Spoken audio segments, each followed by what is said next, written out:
advogado tributarista especialista em agronegócio, Eduardo Birbigé. Eduardo, bom dia. Bom dia, Tavinho. Bom falar com você novamente. Nós temos vários temas hoje aqui que você selecionou. E como são temas diferentes e todos eles importantes, eu vou enumerá-los um a um para que você dê a sua opinião e traga aí a sua clareza jurídica para que as pessoas entendam, por exemplo, o que é esse alerta do STJ aí de que o contencioso vai triplicar com a reforma tributária. O STJ montou uma presidida pela ministra Regina Helena Costa para analisar como vai ficar o contencioso com a reforma tributária. E já lançaram um alerta.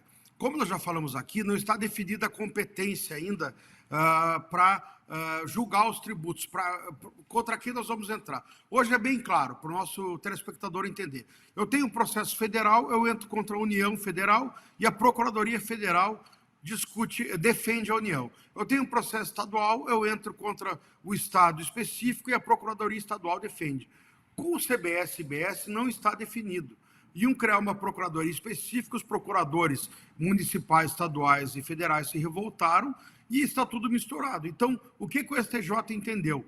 Que nós podemos ter as três esferas executando o contribuinte, o Estado, o município e a União executando o mesmo débito, as três procuradorias. Imagina que absurdo isso. Então, não está definida esta competência. Então, quer dizer, o mesmo débito pode ser objeto de 3 ações. Isso pode triplicar o contencioso só por causa disso. Fora o resto, que nós sabemos que vai aumentar o contencioso por toda a confusão que está ocorrendo. Toda a legislação mal feita, todas as divergências, enfim. Eu não acredito, né, que a reforma tributária vai entrar em vigor sem resolver essa questão. Mas, mesmo assim, vai ficar uma série de dubiedades, isso aí vai ter uma discussão de competência. É mais um problema, além de todo o problema de alíquota, todo o problema de aumento de carga, esse problema processual, essa confusão, contra quem eu entro com a ação, eu quero entrar com uma ação anulatória, a competência vai ser toda do comitê gestor. Imagina esse monte de procuradores municipais, estaduais e federais vão dividir a competência, daqui a pouco nós vamos ter a mesma ação, mesmo que eles resolvam a competência, eu posso ter uma ação sendo defendida pelo procurador lá de Pindamonhangaba e a outra empresa vai ter uma ação sendo defendida pelo procurador federal. Quer dizer, é uma bagunça isso, né? É mais um problema da reforma tributária que não foi pensado antes de aprovarem este Frankenstein aí, que é essa reforma tributária. Não conhecem, mas se conhecessem, ou podem pesquisar Stanislau Ponte Preta e saberiam o que é o samba do crioulo doido. Foi em Diamantina, onde nasceu o JK, que é a princesa Leopoldina, mistura tudo e não chega a conclusão nenhuma, infelizmente, e com aumento aí de alíquotas, sim, e não, como a gente já tem dito e tem analisado. Vem cá, e essa questão do INSS aí? Essa questão, há um silêncio muito grande, dizem que estão investigando. O ministro Haddad disse que se apareceu o escândalo é porque a investigação é aberta. Não é assim, tem gente graúda envolvida, tem muito dinheiro envolvido e o bicho está pegando e tem muito pano quente sendo colocado em cima disso porque esse escândalo é horroroso, é horroroso. E o ex-presidente Bolsonaro reconheceu irregularidades no INSS e apoia a CPMI para investigar as fraudes. E aí a gente entra numa outra questão. O Moro bateu boca com o ministro da Previdência após a acusação de omissão aí nas investigações. Como é que a gente diz na gíria? Tá cabeludo esse negócio aí, tá meio nefasto. Como é que tá isso? Vou falar disso, não. Às vezes o nosso telespectador pode achar coisa chata, só falam disso. Mas é o seguinte, nós já falamos semana passada que essa fraude pode chegar a 90 bilhões ou até mais. Aí o PT fica dizendo, o PT quando eu falo governo, isso começou na época do Bolsonaro, na verdade isso aí vem há mais tempo. O que acontece, o que eu venho aqui a ressaltar a postura do ex-presidente Bolsonaro e da oposição dizendo o seguinte, vamos investigar, já colheram as assinaturas. Por que o governo não quer investigar? Crucificaram um senador do PT do Espírito Santo ontem, que assinou favoravelmente a CPMI e correta a postura do senador, me foge o nome dele agora, um senador do PT do Espírito Santo. o que o governo tem a temer a investigação dessa CPI. Se começou na Dilma, como dizem, se começou no governo Lula II, se começou no governo Bolsonaro, não interessa. Está certo esse presidente Bolsonaro. Investiguem a origem disso, quem colaborou para a fraude e puna-se quem colaborou para a fraude. O que eu acho muito estranho é o atual governo, onde houve uma escalada, isso ninguém discute.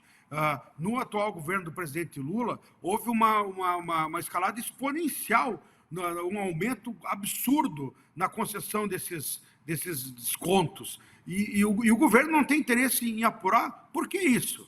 O governo não diz que tem compromisso com a transparência, então estão dizendo, se estão dizendo que foi no governo do presidente Bolsonaro, ótimo. Então que a bancada do PT, do PSOL, do PDT aí, que apoiem a CPMI. O que eu acho estranho é não quererem apurar o fato, não estão dizendo que foram eles que descobriram, o que é uma grande mentira, então que apoiem a CPMI. É por isso que nós estamos trazendo esse assunto de novo, que é para a população não cair nessa balela que eles que descobriram que estão apoiando. Então que a população cobre que aconteça essa CPMI. Não temos interesse em descobrir realmente o que aconteceu, quem roubou, para onde foi o dinheiro, se a população vai receber esse dinheiro novamente. Então, isso deveria ser, claro que por unanimidade nunca é, mas deveria ser por unanimidade. Todos os partidos deveriam ter o compromisso com a população brasileira e com os aposentados. Vamos descobrir quem roubou, para onde foi, quais os governos que estão envolvidos. Por isso que eu acredito que a posição do presidente Bolsonaro foi a mais adequada. Tá bom, querem investigar? Eu apoio, crie-se a CPMI, vamos ver se alguém no meu governo participou, que seja punido. Então, postura adequada do presidente, e eu gostaria de ouvir o presidente Lula dizer a mesma coisa. Ele que é o atual mandatário do país e do seu governo que teve a maior escalada, ele como presidente deveria dizer isso. Instale-se a CPI, tem o meu apoio e puna-se os culpados. As coisas vão aparecendo. E uma das notícias do dia de hoje é de que no governo Bolsonaro foi criada uma norma de que essas empresas tinham que obter o aceite das pessoas, a autorização das pessoas para que fizessem esses descontos. E aí, logo no início do governo Lula, essa decisão foi derrubada. E aí podia se fazer aleatoriamente, está no noticiário de hoje. Aí abriram a porteira, a boiada saiu. Por isso que não há interesse na CPI, tudo isso vai aparecer, então que se esclareça numa CPI. Como foram os métodos, por que aumentou tanto desse governo e quem foram as pessoas que deram essas autorizações. O presidente Bolsonaro já liberou, eu quero saber o que houve no meu governo, o que houve nesse governo e punam-se os culpados. Está correta a posição e, como eu disse e falo mais uma vez, gostaria de ouvir o presidente Lula dizer o mesmo. Muito bem.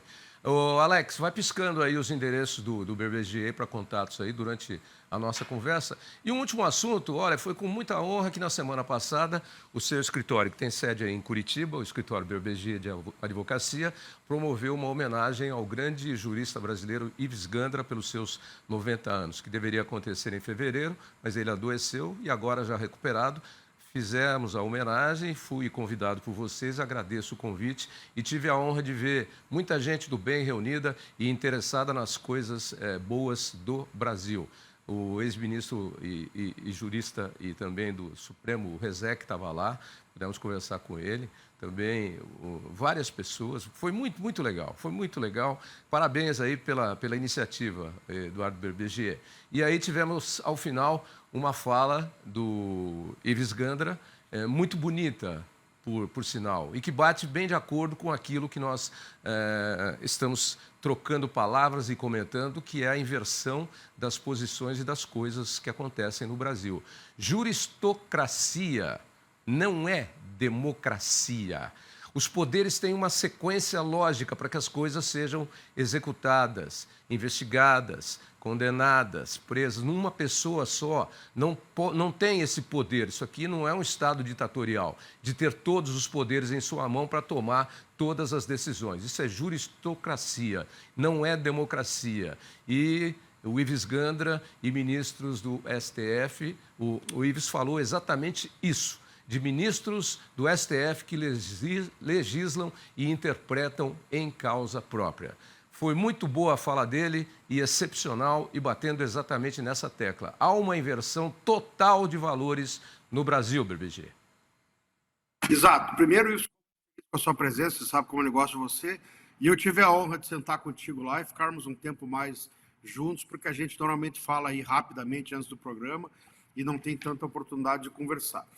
Eu trouxe duas manifestações rápidas, uma do Ives e a outra a do professor Manuel Ferreira, o Manuel Gonçalves Ferreira Filho, que é um dos maiores constitucionalistas do Brasil, foi o professor do Alexandre de Moraes. Ele falou da juristocracia, para a gente separar. O Ives, como você disse muito bem, o Ives falou da interpretação, né, e falou que muitas vezes os ministros, né, legislam em causa própria e o STF se constituiu num poder político, né? Então, fez duras críticas aos ministros do STF, do jeito do Ives, né? O Ives nunca ataca as pessoas, ele ataca as posições.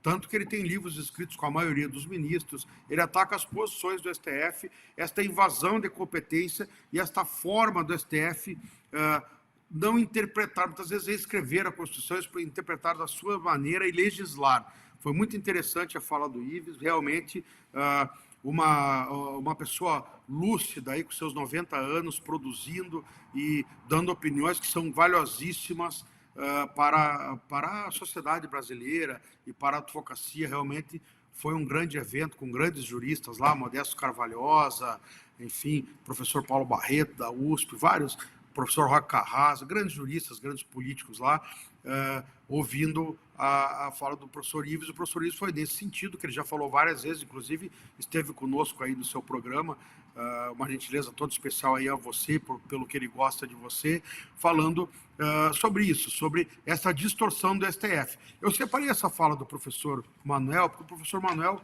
dificilmente se manifesta. Ele também tem 90 anos, vai fazer 91, foi professor titular da USP durante mais de 20 anos, foi professor do Alexandre de Moraes, e ele é uma pessoa discreta. Ele se manifestou recentemente falando sobre a juristocracia, e ele pesou a mão, né? Inclusive, ele dizendo isso, que quando um poder invade a competência do outro, eu até separei umas partes da fala dele, é interessante, é um artigo da Conjur, os nossos telespectadores que queiram entender. Ele falou que o que o Supremo tem feito? O Supremo tem extrapolado a sua competência, o Supremo, que não é um poder eleito pelo povo, então não tem competência para legislar, o professor Ives falou isso lá também, está extrapolando a sua competência. E o que o Supremo tem feito? Tem dado a sua última palavra. Tudo agora é competência do Supremo. Então o Supremo decide sobre tudo, decide sobre a vida do cidadão. E o que ele diz que é a juristocracia? Não é um poder, é um regime, é como se fosse um regime ditatorial, né? É o controle do judiciário sobre a sociedade, né? E isso é perigoso. E ele faz umas comparações fortes aí. Ele compara a época, ele cita ali, né, o Savonarola, que foi um padre que controlou Florença, né, nos anos ali 1400, e convenceu o povo a destituir a família Médici, convenceu que era o melhor para o povo. Ele disse que Florença era a Nova Jerusalém, né? Só o que falta daqui a pouco o Moraes e o Barroso nos convencerem que Brasília é a Nova Jerusalém, é o que está faltando, né? E ele citou o Torquemada, que era aquele inquisidor espanhol que perseguiu judeus muçulmanos na época da Inquisição, também como se fosse para o bem da Igreja Católica. Enfim, ele foi muito forte, o professor Manuel, e assim, e nós notamos, óbvio que não estou indo a esse extremo, comparando o Supremo, mas assim, nós notamos frases parecidas. O Barroso teve a pachorra de dizer no artigo de 2018, né, que o Supremo tem um papel iluminista no processo civilizatório do Brasil. Não é parecido com o que aconteceu lá? O que o Supremo está querendo dizer? Que o Supremo tem esse poder de decidir tudo pela sociedade, de atropelar o legislativo, de legislar, de reescrever a Constituição, porque eles sabem o que é bom para nós, né? Não, podemos interferir no TSE, podemos fazer das eleições o que nós bem quisermos, porque, como eles já disseram ali, tem as declarações lá do Gilmar Mendes, que se não desse um jeito no Bolsonaro, ele ia atropelar a democracia brasileira. Quer dizer, o que é isso? E o artigo do professor Manuel é muito feliz. E o que nos mostra? Grandes juristas, um dos maiores constitucionalistas do Brasil. Não sou eu que estou dizendo isso, que não tem representatividade acadêmica. O professor Manuel, titular da USP, o professor Ives Ganda, jurista de 90 anos, dos maiores do Brasil, mostrando isso, que o Supremo já passou há muito da sua competência, que não pode fazer isso. O Supremo não é eleito pelo povo. A sociedade precisa enxergar isso.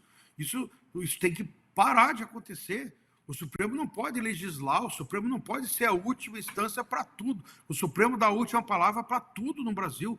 Tudo vira conflito. Se o Supremo não admite a forma como o Senado, a Câmara Federal legislam, vira um conflito jurídico e o Supremo dá a última palavra. Quer dizer, isso é a juristocracia. É o regime onde o judiciário controla o país. Então, quer dizer, qualquer coisa vira conflito judicial e a última instância, a última palavra é do Supremo. É complicado, é muito difícil. E são vários juristas de muito mais qualidade do que vários dos que estão no Supremo Tribunal Federal mostrando isso. Então, quer dizer, é uma situação bem complicada que nós estamos vivendo e não temos assim a mínima demonstração de que isso possa mudar, pelo menos no curto prazo, né? Dependendo do presidente que nós tivermos, o próximo presidente indica 3 ministros para o Supremo, né? Isso pode ser uma luz aí no fim do túnel, vamos ver. Muito bem. Muito bem lembrada aí na fala do professor da USP, a lembrança dos mecenas, né, incentivadores das artes, né, os Médici, né, que por trás de tudo isso controlavam a ferro e fogo a sociedade de modo geral, nomeando pessoas e desnomeando e indicando tendências ou não tendências, sendo os donos do poder, né? Deu no que deu e foi bem lembrado o exemplo. Não é o único da história. Se for puxar na história, tem bem mais. Tá bom, Berbigê? Exato. É uma situação... Tavinho, obrigado. É um prazer estar aqui com você. Um ótimo final de semana a você e aos nossos telespectadores. E semana que vem devo estar aí pessoalmente para conversarmos, tá bom? Abraço. Será um prazer recebê-lo aqui pessoalmente. Bom final de semana para você, boa viagem, que eu sei que você está de mala pronta aí. Obrigado pelo tempinho que você nos garantiu aqui mais uma vez. Até mais, irmão. Obrigado, Igor.